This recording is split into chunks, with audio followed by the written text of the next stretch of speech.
Trevor Lawrence throwing for 292 yards, connecting with Travis Etienne on a 56-yard catch and run touchdown late in the third quarter, and Jacksonville gets another win. These aren't your daddy's Jags.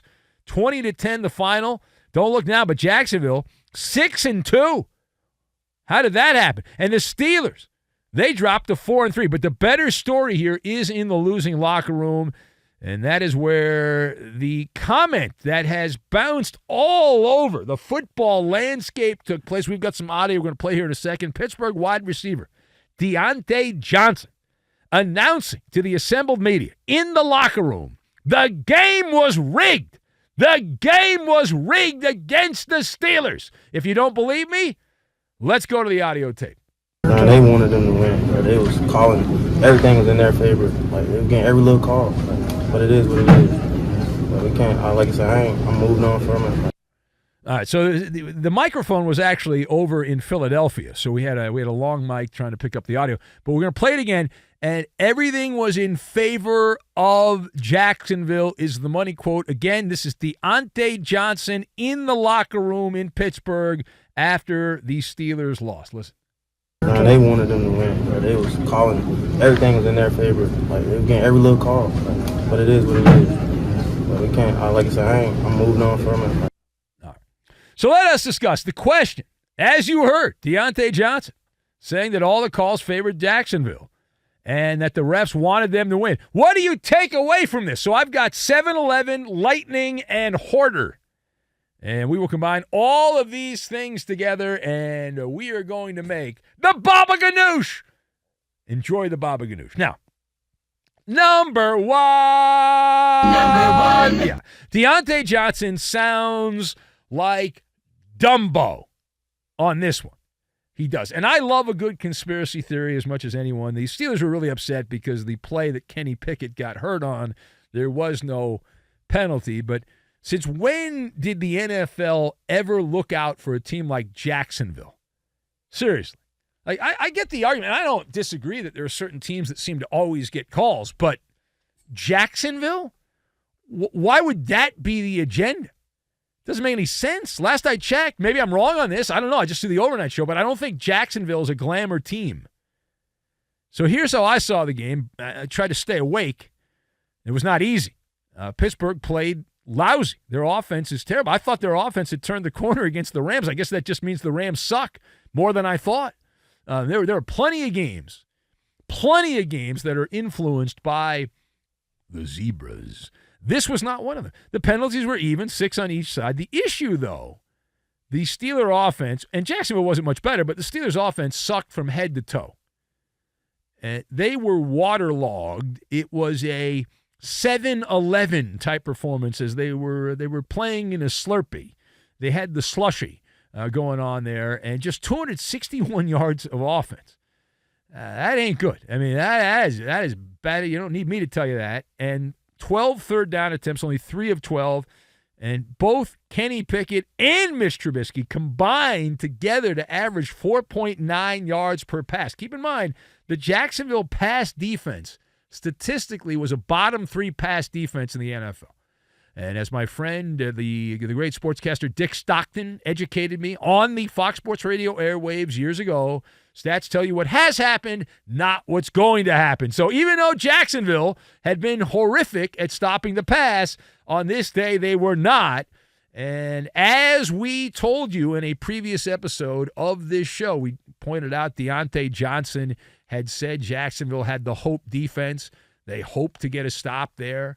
And if Pittsburgh had won the game, then that story would have gone away. But since Pittsburgh lost the game, there were some Jacksonville players afterwards hopping up and down and singing and dancing and having a grand old time at the expense of Deontay Johnson, as you would anticipate. It is, though, a fresh take from Deontay Johnson. When I was at a game last week where clearly the referees wanted Pittsburgh to beat the Rams because they gave a phantom spot. They gave Pittsburgh a first down when they didn't gain the first down on a 4th down. It would have turned the ball over and given the ball back to the Rams with a chance to go down and tie the game.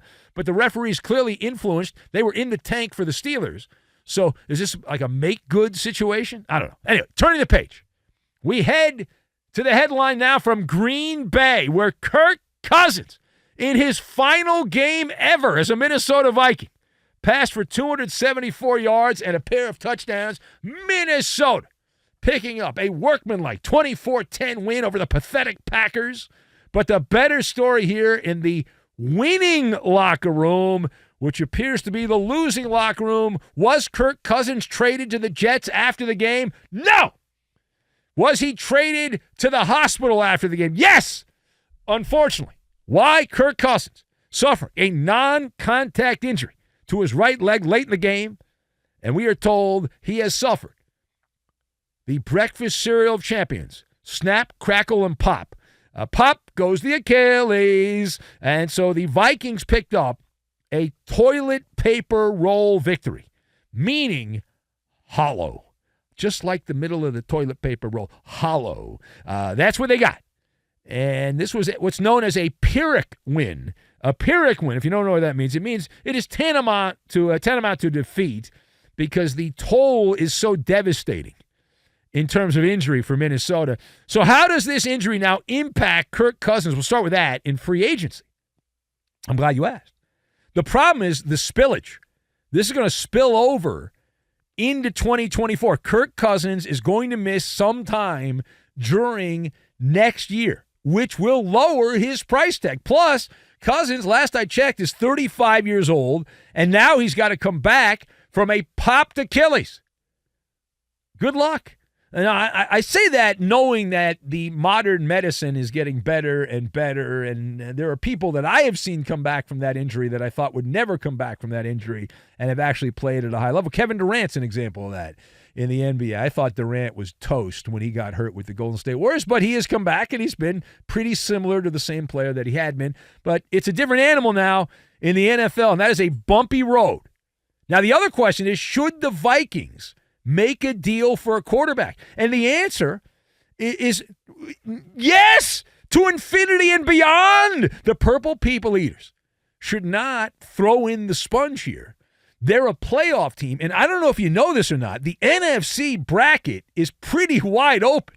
Like, the 49ers have lost 3 games in a row. Brock Purdy is unraveling in front of our eyes.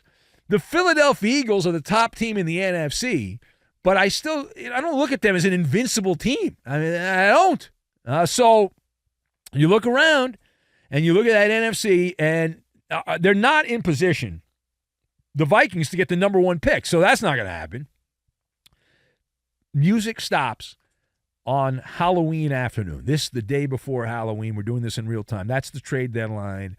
And I've got the guy they need to go out and get, because I don't think the Vikings are willing to trade a bunch of high draft picks to get a quarterback. So the perfect guy to get, you know who it is? Joshua Dobbs. That's the guy. Now, is Joshua Dobbs a great quarterback? No. Is he better than that guy I've never heard of from BYU who came in and played for the Vikings? Yes. But Joshua Dobbs, there's an opportunity there to get him, because the Cardinals are trying to lose every game. They're getting the Alligator Arms Murray back. He's coming back. He's supposed to play next week, we're told, for Arizona. So Dobbs is serviceable, which is an offensive term to many, but he's a competent player. And here's my reason for wanting to get Dobbs. He won't cost you too much, but you get to pair him with an elite wide receiver in Jordan Addison from SC, who's starting to break out here for the Vikings, and Justin Jefferson is going to come back in a couple weeks. Minnesota at 4-4, it is imperative they have to make a move here. Now, outside of Dobbs, I would take a shot at Jameis Winston just for comedic reasons, because Jameis is quite the character. He's a one-man show, and he's pretty much chained to the clipboard there in the bayou, and give him some top receivers. I would like to see what he can do. All right, final point. So let's go back to the losing locker room. Not the better story, the rare and appropriate not better story. But what is your opinion of Jordan Love's performance? My opinion? What do you think my opinion is?